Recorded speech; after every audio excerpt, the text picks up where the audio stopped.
الحمد لله رب العالمين والعاقبة للمتقين والصلاة والسلام على سيد الأنبياء والمرسلين سيدنا وحبيبنا وحبيب رب العالمين محمد وعلى آله وأصحابه ومن هدى بهديه إلى يوم الدين.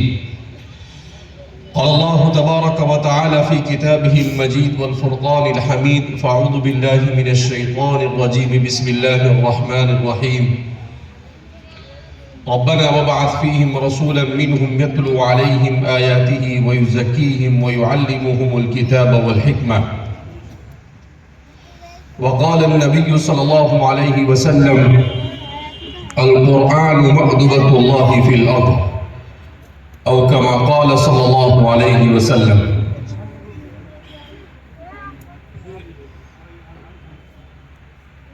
رات کا کافی وقت گزر چکا ہے،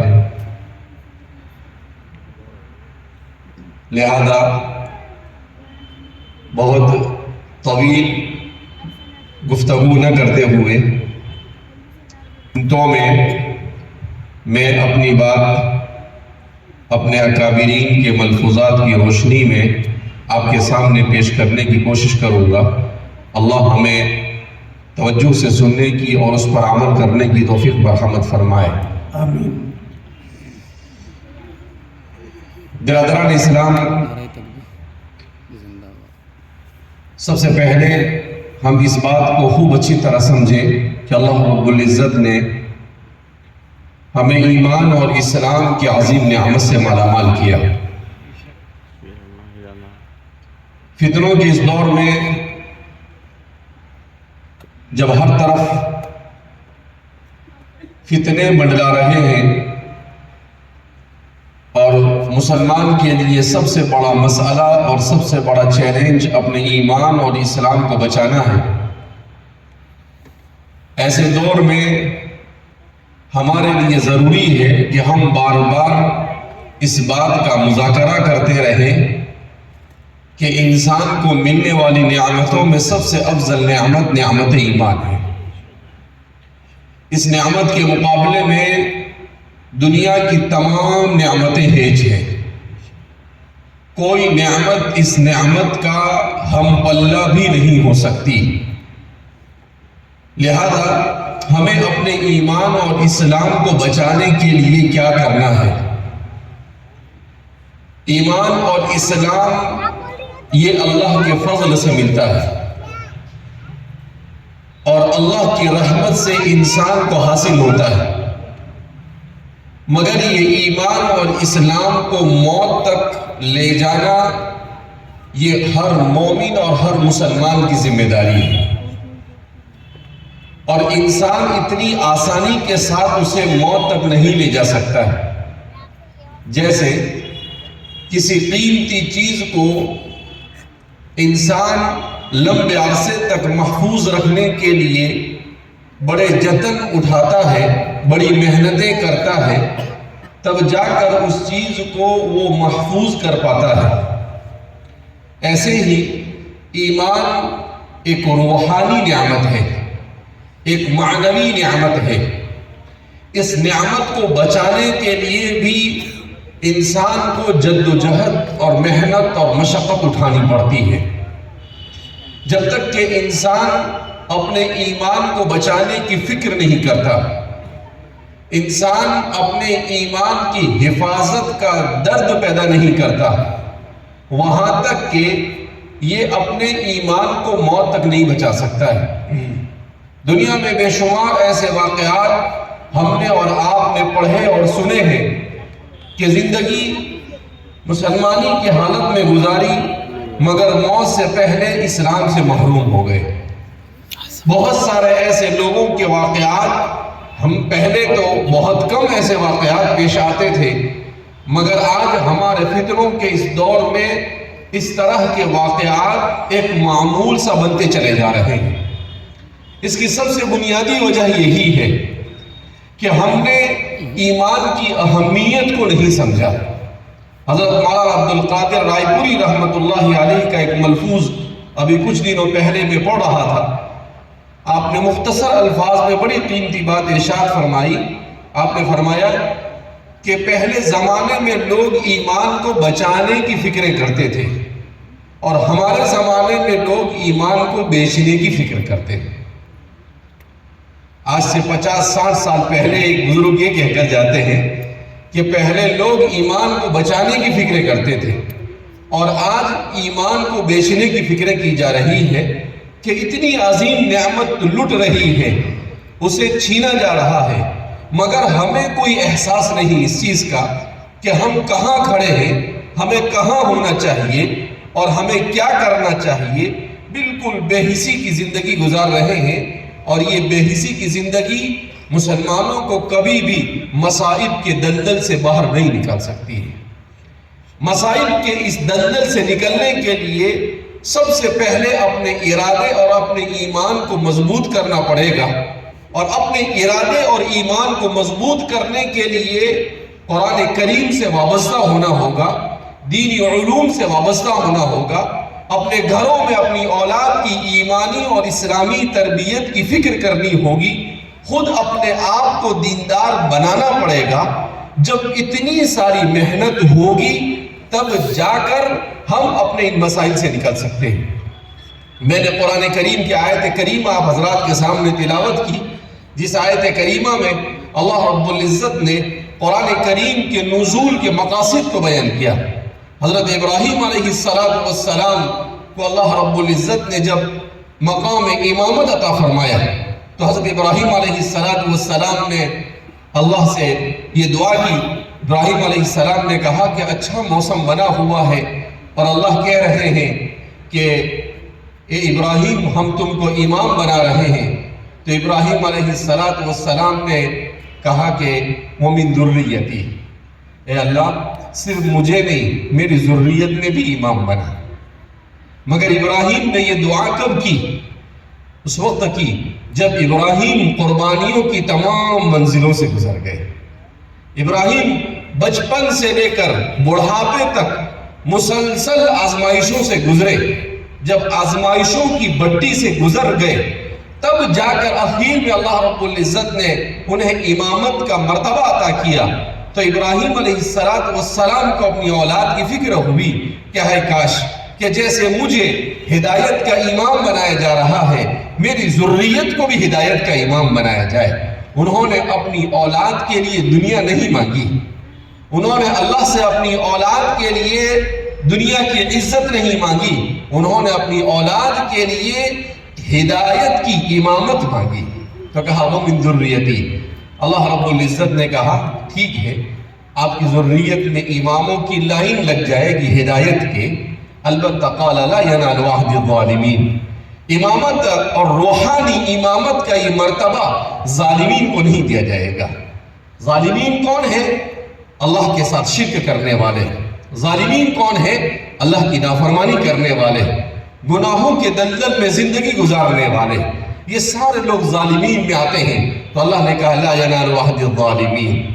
پھر اس کے بعد جب ابراہیم نے سنا کہ اللہ یہ کہہ رہے ہیں، اس کا مطلب اللہ یہ اشارہ دے رہے ہیں کہ ابراہیم تمہاری ذریت میں جہاں پر انبیاء کا سلسلہ چلے گا، کہ اسماعیل سے انبیاء پیدا ہوں گے، نبی کریم صلی اللہ علیہ وسلم پیدا ہوں گے، جہاں پر حضرت اسحاق سے یعقوب، یعقوب سے یوسف، اور یوسف کے بعد یہ سلسلہ حضرت یعقوب علیہ السلام کی ذریت کے اندر میں چلا، اور حضرت عیسیٰ علیہ السلام تک سینکڑوں انبیاء آپ کی ذریت میں پیدا ہوئے، اور اللہ کے رسول صلی اللہ علیہ وسلم کو بھی آپ کی ذریت میں پیدا کیا گیا۔ تو آپ کو اس بات کا احساس ہوا کہ اس کا مطلب یہ ہے کہ ایک زمانے کی بات میری ذریت میں بھی ظالمین آئیں گے۔ تو پھر انہیں فوراً فکر ہوئی کہ اللہ جب ظالمین آئیں گے تو ان کی ہدایت کے لیے کسی کا آنا تو ضروری ہے۔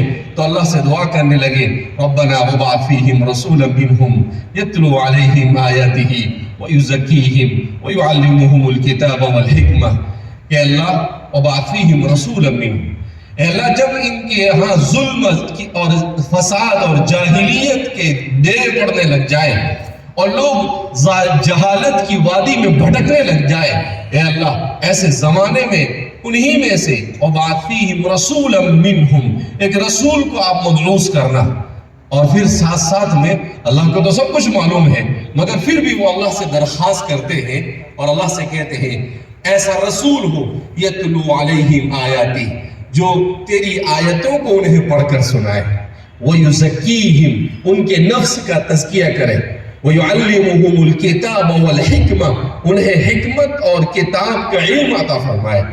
تو یہ ہے نزول قرآن کے مقاصد۔ سب سے پہلا مقصد کیا؟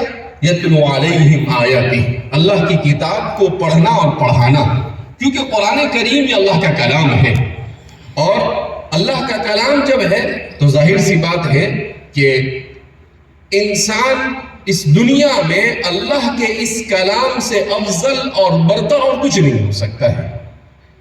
اس قرآن کو نازل کرنے والی اللہ کی ذات جو سب سے عظیم ہستی، جس کے لیے ہم ہر اذان میں اللہ اکبر اے اللہ اکبر من کل شیء، وہ ذات ہر چیز سے ظاہری معنوی ہر اعتبار سے بڑی ہے۔ نماز میں بھی تکبیر انتقال کے طور پر اسی کو اللہ اکبر، بار بار اللہ اکبر کیوں پڑھایا جاتا ہے؟ اس لیے پڑھایا جاتا ہے کہ انسان کے پاس علم، انسان کے پاس عمل، انسان کے پاس مال، انسان کے پاس طاقت، انسان کے پاس حسن و جمال، جب یہ چیزیں انسان کے پاس کچھ مقدار میں بڑھ جاتی ہے تو انسان میں کبر کی بیماری پیدا ہوتی ہے۔ اس کبر کی بیماری کے لیے کہ کہیں اس نعمت کی زیادتی کی وجہ سے یہ متکبر نہ ہو جائے، اللہ بار بار کہتا ہے اللہ اکبر، اللہ سب سے بڑا ہے، میری کوئی حیثیت نہیں ہے، میں کیا ہوں؟ میں مٹی سے بنا ہوا، منہا خلقناکم وفیہا نعیدکم ومنہا نخرجکم تارۃ اخری۔ کہیں پر قرآن کریم کہتا ہے کہ انسان کیا کس چیز کا گھمنڈ ہے تجھے اور کس چیز پر تو اترا رہا ہے؟ کیا مال و دولت اور منصب کے ملنے پر تجھے اتراہٹ ہو رہی ہے؟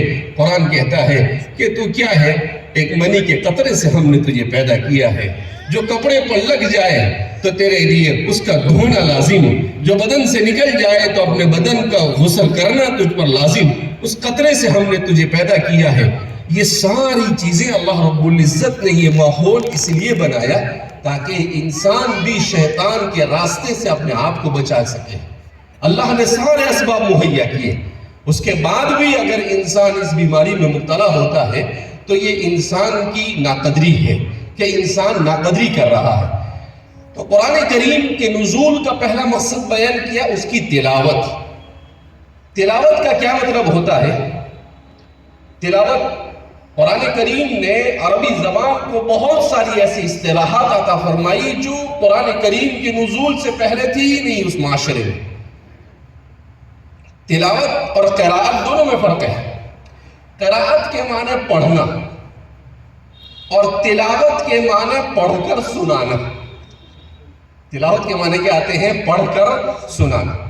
یہ تو قرآن نے دیا ہو معنی ہے، ورنہ قرآن کے نزول سے پہلے اس کا معنی کیا ہوتا تھا؟ تلا یتلو تلن و تلاوتن کے معنی پیدر پہ آنا۔ تو قرآن کریم کو پڑھا بھی جاتا ہے، پڑھ کر سنایا بھی جاتا ہے، اس کا پڑھنا بھی عبادت، اس کا سننا بھی عبادت، اس کا سنانا بھی عبادت، ساری چیزیں عبادت میں شامل ہے۔ تو تلاوت کا لفظ اس معنی کی طرف اشارہ کرتا ہے کہ قرآن کو پڑھا جائے، سنا جائے اور ایسے ہی پڑھا جائے جیسا کہ اس کو نازل کیا گیا۔ اسی لیے حدیث پاک میں رسول اللہ صلی اللہ علیہ وسلم نے ارشاد فرمایا اقرأوا القرآن کما انزل، قرآن کو ایسا پڑھو جیسا کہ وہ نازل کیا گیا۔ تو قرآن کریم کو عربی زبان میں نازل کیا گیا۔ جیسے آج ہمارے یہاں ماحول بنا ہوا ہے کہ انگریزی سیکھنا ہے، تو انگریزی سیکھنے کے لیے انگریزی میں اسپیکنگ سیکھنی پڑتی ہے، تکلم سیکھنا ہے، تو تکلم سیکھنے کے لیے کیا سیکھنا پڑتا ہے؟ کہاں پروننسیشن کیا ہوتا ہے کہ کون سے لفظ کو کیسے بولا جائے۔ تو ایک مرتبہ ایک صاحب نے مجھے پوچھا کہ پروننسیشن کیا ہے؟ میں نے کہا پروننسیشن کا ہماری زبان میں ترجمہ ہے تجوید، کہ تجوید میں یہ سکھایا جاتا ہے کہ کس حرف کو کہاں سے کس طریقے سے ادا کیا جائے۔ اسی کو انگریزی کے اندر میں پروننسیشن کہتے ہیں کہ بھئی کس لفظ کو کیسے بولا جائے۔ تو جب ایسی زبان جس کا مقصد صرف دنیا ہے، اس سے بڑھ کر اور کوئی مقصد نہیں. اس زبان کے ایکسلنٹ کو سیکھنے کے لیے، پروننسیشن کو سیکھنے کے لیے انسان محنت کرتا ہے. تو اللہ کی وہ کتاب جس میں انسان کی ہدایت اور انسان کی دنیا اور آخرت کی کامیابی مضمر ہے، اس کتاب کو کمحقہ پڑھنے کے لیے انسان کو کتنی محنت کرنی چاہیے. مگر بڑا افسوس ہے کہ اس امت نے اللہ کی اس کتاب کو چھوڑ دیا. ان قوم اتخذوا هذا القرآن مہجورا. قرآن کہتا ہے، اللہ کے رسول صلی اللہ علیہ وسلم نے جب قریش ایمان نہیں لا رہے تھے تو شکایت کی، اے اللہ یہ میری قوم ہے، اس نے قرآن کو چھوڑ رکھا ہے. اگر میرے اور آپ کے آقا میرے اور آپ کے درمیان آج آ جائے تو کتنے غمگین ہوں گے کہ یہ میری امت ہے جو نہ اللہ کے کلام کو پڑھتی ہے، نہ اللہ کے کلام کو سمجھتی ہے، نہ اللہ کے کلام کو سمجھاتی ہے، نہ اللہ کے کلام کے لیے ہونے والی محفلوں کے اندر میں حاضر ہوتی ہے. یہ کتنے افسوس کی بات ہے. گانوں کی محفلوں میں بھیڑ لگا دیتے ہیں ہم، ناچ گانوں کی محفلوں میں اور جادو منتر دکھانے والے کی محفلوں میں بھیڑ لگا دیتے ہیں، مگر اللہ کی کتاب کے ساتھ ایسی روگردانی. اللہ اکبر. بہرحال تو قرآن کریم کو صحیح طرح سے تجوید کے ساتھ پڑھنا یہ فرض ہے. لکھا ہے علماء نے وَرَتِّلِ الْقُرْآنَ تَرْتِيلًا. حضرت علی نے اس کی تفسیر کی ہے ای وَجَوِّدْهُ تَجْوِيدًا، یعنی قرآن کو ایسا ہی پڑھا جائے جیسا کہ رسول اللہ صلی اللہ علیہ وسلم نے حضرت جبریل سے پڑھا اور حضرات صحابہ کو سنایا، اسی انداز میں پڑھنا یہ ہر مسلمان پر فرض ہے.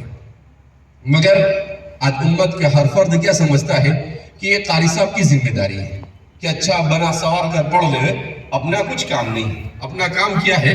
موبائل لے کر بیٹھا رہنا. اپنا کام کیا ہے؟ تیری میری کرتے رہنا. اپنا کام کیا ہے؟ لوگوں کی ٹانگ کھینچتے رہنا. اپنا کام کیا ہے؟ لوگوں کی غیبت کرتے رہنا. اس کے علاوہ اور کوئی کام دھندا رہا نہیں ہمارا. لہذا اس بنا پر ہمیں اپنی زندگی پر غور کرنا ہوگا. اگر ہم اپنی زندگی میں تبدیلی چاہتے ہیں تو سب سے پہلے اسٹیج پر ہمیں تلاوت کتاب سے منسلک ہونا ہوگا. دوسرے نمبر پر ہمیں قرآن کریم کو سمجھنے کی فکر کرنا پڑے گا. تیسرے نمبر پر ہمیں قرآن کریم سمجھنے کے لیے، جیسا کہ حضرت مولانا نے بھی فرمایا کہ قرآن کریم کو سمجھنا یہ فتنوں کے دور میں امت کے لیے بہت ضروری ہے. صرف تلاوت یہ کار ثواب ضرور ہے، باعث برکت ضرور ہے، مگر فتنوں کے دور میں قرآن کریم کو سمجھنا بھی ضروری ہے. البتہ قرآن کریم کو مستند تفسیر اور مستند علماء سے سمجھا جائے. قرآن کریم کو اپنے طور پر نہ سمجھا جائے. جب کسی ملک کے قانون کی کتاب کو 10 وکیل لے کر بیٹھتے ہیں، انسانوں کی بنائی ہوئی دفعات کو جب 10 جج لے کر بیٹھتے ہیں تو ہر ایک الگ الگ اس کا معنی نکالتا ہے. تو اللہ کی کتاب کو اگر بغیر قواعد کے اصول فقہ نہیں پڑھا، اصول تفسیر نہیں پڑھا، اصول حدیث نہیں پڑھا، فقہ نہیں پڑھا، کچھ معلوم نہیں ہے، اور 2-4 لوگوں کے قرآن کے ترجمے لے کر بیٹھ گئے اور خود مفسر بن گئے، تو ظاہر سی بات ہے یہ ضلالت اور گمراہی کی طرف انسان کو لے جاتا ہے. تو اس میں بھی احتیاط کرنے کی ضرورت ہے، مگر اس کا یہ مطلب بھی نہیں کہ انسان قرآن کو سمجھنا ہی چھوڑ دے. فرماتے ہیں یہ بھی ہمارے معاشرے کا ایک بہت بڑا گناہ ہے. علماء کی ذمہ داری ہے کہ وہ اپنے مسجد میں قرآن کریم کی تفسیر کے حلقات لگائے. وہ امت کو سورہ فاتحہ سکھائے کہ تم دن میں فرض اور واجب 20 رکعت نماز کے اندر میں 20 مرتبہ سورہ فاتحہ پڑھتے ہو. اس کا معنی کیا ہے؟ جب اس کا معنی سمجھے گا وہ نماز پڑھنے والا تو اس کے دل میں اللہ کی عظمت پیدا ہوگی. جب اللہ کی عظمت پیدا ہوگی تو پھر وہ اپنے گھر کے ماحول کو، خود اپنے ماحول کو تبدیل کرے گا. تو قرآن کریم سے زیادہ مؤثر انسان کے نفوس کے تزکیے کے لیے اور کچھ نہیں ہو سکتا. اسی لیے کہا کہ وَبَعَثْ فِيهِمْ رَسُولًا مِّنْهُمْ يَتْلُو عَلَيْهِمْ آيَاتِهِ وَيُزَكِّيهِمْ. ان کے نفس کا تزکیہ کرے. انسان اپنے نفس کا تزکیہ، یہی انسان کے لیے سب سے بڑا چیلنج ہے. الجہاد الاکبر، سب سے بڑا جہاد یہ ہے. اس لیے کہتے ہیں کہ شیطان کو بھی شیطان بنانے والا شیطان کا نفس تھا، ورنہ شیطان تو عبادت گزار تھا، مگر وہ شیطان کو بنا اس لیے کہ اس نے اپنے نفس کی مانی. حضرت یوسف علیہ السلام جیسی پاکیزہ ہستی ہے، اور کیا کہتی ہے؟ وَمَا أُبَرِّئُ نَفْسِي إِنَّ النَّفْسَ لَأَمَّارَةٌ بِالسُّوءِ، کہ نفس تو برائی ہی کی طرف آمدہ کرتا ہے، لیکن انسان کا کام ہے کہ ان برائیوں سے اپنے آپ کو روکے۔ لہذا اس بنا پر قرآن کریم کو کما حقہ سمجھنے کی کوشش کرنی چاہیے، قرآن کریم اپنی اولاد کو سکھانے کی کوشش کرنی چاہیے۔ اگر آج ہم نے اپنے بچوں کو قرآن نہیں پڑھایا، اگر آج ہم نے اپنے بچوں کو دین نہیں سکھایا، تو یہی قیامت کے دن بچے ہمیں اللہ کے سامنے پکڑیں گے اور کہیں گے یہ میرا باپ ہے، میرے جہنم میں جانے کا ذریعہ یہی ہے، اس لیے کہ نہ اس نے مجھے قرآن پڑھایا، نہ اس نے مجھے دین سکھایا، نہ اس نے مجھے اخلاق سکھائے۔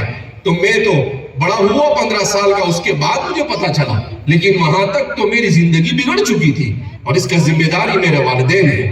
تو انسان کو اس دن افسوس کرنا پڑے گا۔ لہذا اس بنا پر ہم یہ سوچیں کہ ایک تو اپنے بچوں کو دین سکھائیں، دوسرا ہمارے اوپر ایک خبط سوار ہے عصری تعلیم کا، کہ ہمارا بچہ ڈاکٹر بنے، انجینئر بنے، ہمارا بچہ پروفیسر بنے۔ ٹھیک ہے، وہ ایک ضرورت ہے، مگر دین یہ مقصد ہے، اور ضرورت اور مقصد میں فرق ہوتا ہے۔ مقصد کے لیے سب کچھ لٹایا جاتا ہے، ضرورت کے لیے سب کچھ نہیں لٹایا جاتا ہے۔ الضرورت تتقدر بقدر الضرورہ، ضرورت کے ساتھ ضرورت کے بقدر منسلک ہونا پڑتا ہے۔ تو دنیاوی علم ضرورت ہے، مگر آج ہم نے دنیا کو مقصد بنا دیا ہے اور دین کو ضرورت سے بھی نیچے لے کر آئے۔ یہ دین کے ساتھ ظلم ہے، بلکہ اپنے آپ کے ساتھ ظلم ہے۔ تو ہمیں یہ دیکھنا ہے کہ ہم اپنے بچے کو سب سے پہلے تو بچپن میں مکتب سے منسلک کر کر، مدرسے سے منسلک کر کر دین سکھا رہے ہیں یا نہیں، اس کے بعد اس کے دین کو بچانے کے لیے جس اسکول میں، جس کالج میں بھیج رہے ہیں، کیا وہاں پر میرے بچے کا دین محفوظ ہے یا نہیں، یہ دیکھنا بھی ضروری ہے۔ اگر وہ بچہ، آپ کو ایسا لگتا ہے کہ وہاں اس کا دین محفوظ نہیں ہے اور آپ اس کو آگے نہیں پڑھائیں گے، تو آپ اس پر ظلم نہیں کریں گے۔ کیوں؟ وَمَا مِن دَابَّةٍ فِي الْأَرْضِ إِلَّا عَلَى اللَّهِ رِزْقُهَا، رزق کا ذمہ دار تو اللہ ہے، اللہ اس کو کہیں سے بھی کھلا دے گا۔ لیکن اگر ایمان کسی برے ماحول میں، برے ادارے اور اسکول میں جا کر اس کا ایمان ضائع ہو گیا، تو اس کی دنیا کے اندر میں کہیں بھرپائی نہیں ہو سکتی ہے۔ لہذا فتنہ ارتداد سے بچانے کے لیے ایسے اداروں سے بھی اپنے آپ کو بچانا ضروری ہے۔ مسلمانوں کو اپنے تعلیمی ادارے علماء کی نگرانی میں چلانا ضروری ہے، تاکہ دنیا کی تعلیم حاصل کرے ضرورت کے بقدر، اور علماء کی نگرانی میں اسے چلایا جاوے۔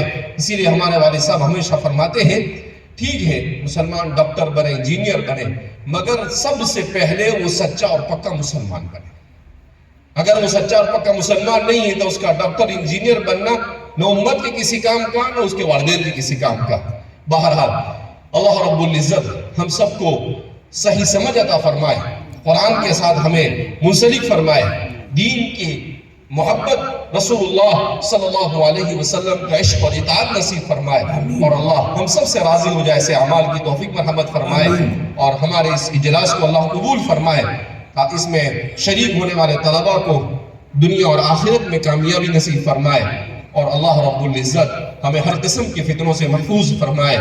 وآخر دعوانا الحمدللہ رب العالمین۔